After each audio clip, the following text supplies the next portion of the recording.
You're entertaining on your own.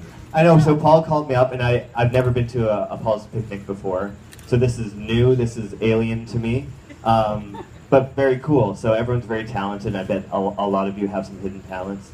Maybe we should do a talent show sometime, or is that what this is? I don't know. Well, so I'm going to do some stuff on the bass. I want to give you guys a little bit of history because, I mean, to a lot of you, bass could be like another guitar, correct? It could be the low end of music, or it could be like something that you don't really notice until it's missing, kind of a thing. You know, when the bass is out, you're like, oh, okay.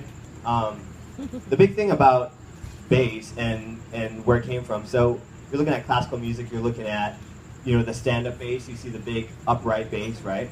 Well, that thing was pretty popular, it was bowed and it was plucked.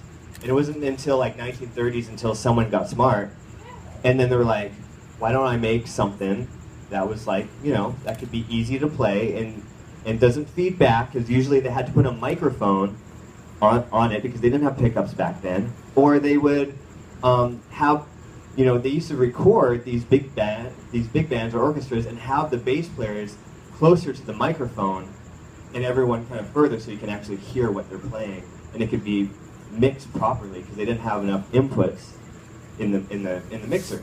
Anyway, so it wasn't until 1950s until Leo Fender actually made the electric bass popular. It took 20 years to actually make this instrument that nobody really wanted, or they didn't see a purpose for it.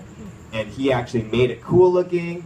He did it where, you know, the whole promotion of it is like, you can play bass and you can actually travel with it. You can take the neck off, throw it in, you know, with your luggage. And that was the whole concept behind it, was it was a travel thing, you know, and it was easy for bass players. You didn't have to like have a special car to, you know, lug this big thing in. And it became so popular because it was convenient. And all of a sudden, guitar players could play it because it was tuned kind of the same.